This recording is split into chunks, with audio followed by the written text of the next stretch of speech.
KMF ಮಾಜಿ ಅಧ್ಯಕ್ಷರಾಗಿದ್ದಂತ ಭೀಮಾ ನಾಯಕ್ ಹಾಗೂ ಕೊಪ್ಪಳ ಕಾಂಗ್ರೆಸ್ ಶಾಸಕ ರಾಘವೇಂದ್ರ ಹಿಟ್ನಾಳ್ ನಡುವೆ ಸಾಕಷ್ಟು ತೀವ್ರ ಪೈಪೋಟಿಗೆ ಕಾರಣವಾಗಿದ್ದಂತ ರಾಬಕೋವಿ ಹಾಲು ಒಕ್ಕೂಟದ ಅಧ್ಯಕ್ಷರ ಆಯ್ಕೆಗೆ ಸಂಬಂಧಪಟ್ಟಂತೆ ಇವತ್ತು ಅಧಿಕೃತವಾಗಿರ್ತಕ್ಕಂಥ ಅಧ್ಯಕ್ಷ ಸ್ಥಾನದ ಚುನಾವಣೆ ಕೂಡ ನಡೆಯುತ್ತೆ. ಅದರಲ್ಲಿ ಕೊಪ್ಪಳ ಶಾಸಕರಾಗಿರ್ತಕ್ಕಂಥ ರಾಘವೇಂದ್ರ ಹಿಟ್ನಾಳ್ ಅವರು ಕೊನೆಗೂ ರಾಬಕೋವಿ ಹಾಲು ಒಕ್ಕೂಟದ ಅಧ್ಯಕ್ಷರಾಗಿ ಆಯ್ಕೆಯಾಗಿದ್ದಾರೆ. ಸ್ವತಃ ನಮ್ಮ ಜೊತೆಗೆ ಇವಾಗ ಅವರೇ ಅದನ್ನ ಮಾತಾಡ್ಸೋಣ.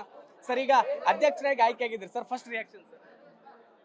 ಇವತ್ತಿನ ದಿವಸ ರಾಬಕೋವಿ ಹಾಲು ಒಕ್ಕೂಟದ ಅಧ್ಯಕ್ಷರಾಗಿ ಸನ್ಮಾನ್ಯ ಎಲ್ಲ ನಿರ್ದೇಶಕರು ಮತ್ತು ವಿಶೇಷವಾದಂಥ ನಮ್ಮ ನಾಯಕರಂತ ರಾಜ್ಯದ ನೆಚ್ಚಿನ ಮುಖ್ಯಮಂತ್ರಿಗಳಂತ ಸನ್ಮಾನ್ಯ ಸಿದ್ದರಾಮಯ್ಯ ಸಾಹೇಬ್ರವರ ಒಂದು ಆಶೀರ್ವಾದದೊಂದಿಗೆ ಈ ಒಂದು ಒಕ್ಕೂಟಕ್ಕೆ ಅಧ್ಯಕ್ಷನಾಗಿದ್ದೇನೆ. ಉಪಾಧ್ಯಕ್ಷರು ಎನ್ ಸತ್ಯನಾರಾಯಣವರಾಗಿದ್ದಾರೆ ಮತ್ತು ಎಲ್ಲ ನಿರ್ದೇಶಕರ ಸಹಕಾರದೊಂದಿಗೆ ಈ ಒಕ್ಕೂಟವನ್ನು ಈಗಾಗಲೇ ಏನು ನಷ್ಟದಲ್ಲಿದೆ ಇದನ್ನು ಯಾವ ರೀತಿ ಲಾಭಕ್ಕೆ ತರಬೇಕು ಅಂತಕ್ಕಂಥ ಚರ್ಚೆಯನ್ನು ಈಗಾಗಲೇ ಮಾಡಿದ್ದೇವೆ. ಇವತ್ತು ಸರ್ಕಾರ ಕೂಡ ನಮ್ಮದೇ ಇರೋದ್ರಿಂದ ರಾಜ್ಯದಲ್ಲಿ ಇವತ್ತು ಹೆಚ್ಚು ಆಸಕ್ತಿ ವಹಿಸಿ ಈ ಬೇರೆ ಬೇರೆ ಜಿಲ್ಲೆಗೆ ಏನು ಹಾಲು ಉತ್ಪಾದನೆ ಅಂತರ ಇದೆ ಅದನ್ನು ಸಮನಾಗಿ ಮಾಡ್ತಕ್ಕಂಥ ಕೆಲಸವನ್ನು ಮಾಡಿ ಈ ಒಕ್ಕೂಟದ ಲಾಭದಾಯಕ ರೀತಿಯಲ್ಲಿ ತರ್ತಕ್ಕಂಥದ್ರ ಬಗ್ಗೆ ಚಿಂತನೆ ಇರ್ಬೋದು, ರೈತರಿಗೆ ಯಾವ ರೀತಿ ಇದರಿಂದ ಲಾಭ ಆಗ್ತಕ್ಕಂಥದ್ದು ಇರ್ಬೋದು ಅದನ್ನು ಒತ್ತು ಕೊಟ್ಟು ಕೆಲಸ ಮಾಡ್ತಕ್ಕಂಥ ಕೆಲಸವನ್ನು ಮಾಡ್ತಾ ಇದೆ. ಸರ್, ಆರಂಭದಿಂದಲೂ ಕೂಡ ಅಂದ್ರೆ ನಿರ್ದೇಶಕರ ಆಯ್ಕೆ ಸಂದರ್ಭದಲ್ಲೂ ಕೂಡ ಎಲ್ಲೂ ರಾಘವೇಂದ್ರ ಹಿಟ್ನಾಳ್ ಅವರ ಹೆಸರಿರಲಿಲ್ಲ. ಬದಲಾಗಿ ಕೆಎಂಎಫ್ ಮಾಜಿ ಅಧ್ಯಕ್ಷ ಭೀಮಾ ನಾಯ್ಕ ಅವರ ಹೆಸರಿತ್ತು.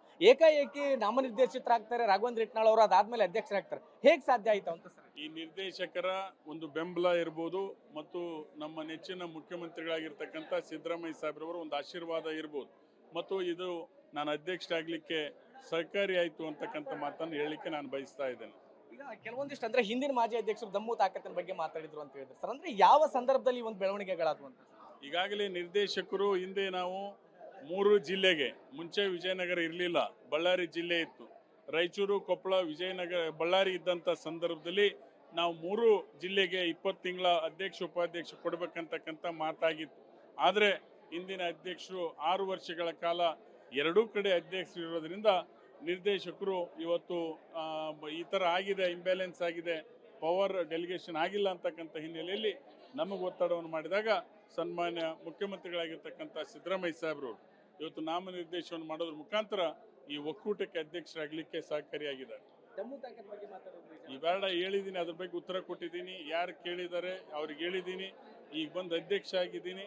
ಮುಂದೆ ಈ ಒಕ್ಕೂಟದ ಅಭಿವೃದ್ಧಿಗೆ ಚಿಂತನೆಯನ್ನು ಮಾಡ್ತಕ್ಕಂಥ ಕೆಲಸ ಮಾಡೋಣ. ಸರ್, ಆರಂಭದಿಂದಲೂ ಕೂಡ ನೀವು ಮತ್ತು ಭೀಮಾ ನಾಯಕರು ಜೊತೆಯಾಗಿದ್ದಂಥವ್ರು ಸರ್. ಸಡನ್ ಆಗಿ ಈಗ ಈ ರೀತಿ ಬೆಳವಣಿಗೆಗಳಾಗ್ಲಿಕ್ಕೆ ಹೆಂಗ್ ಸಾಧ್ಯ ಆಯ್ತು ಅಂತ? ಹೇಳಿದ್ನೆಲ್ಲ ನಾನು, ನಿರ್ದೇಶಕರ ಒಂದು ಆಸಕ್ತಿ, ಸನ್ಮಾನ್ಯ ಮುಖ್ಯಮಂತ್ರಿಗಳು ಸಾಹೇಬ್ರ ಅಂತ ಸಿದ್ದರಾಮಯ್ಯ ಸಾಹೇಬ್ರ ಒಂದು ಆಶೀರ್ವಾದ ಈ ಒಕ್ಕೂಟಕ್ಕೆ ಅಧ್ಯಕ್ಷ ಆಗ್ಲಿಕ್ಕೆ ಸಾಧ್ಯ ಆಯ್ತು. ಎಲ್ಲ ಸರಿಪಡಿಸ್ತೀವಿ, ಏನ್ ಸಮಸ್ಯೆಗಳಿದೆ ಎಲ್ಲ ಸರಿಪಡಿಸ್ತಕ್ಕಂಥ ಕೆಲಸ ಮಾಡ್ತೀವಿ. ಅಂದ್ರೆ ಇದಿಷ್ಟು ನೂತನ ರಾಬಕೋವಿ ಹಾಲು ಒಕ್ಕೂಟದ ಅಧ್ಯಕ್ಷರಾಗಿರ್ತಕ್ಕಂಥ ರಾಘವೇಂದ್ರ ಹಿಟ್ನಾಳ್ ಅವರ ಮಾತು.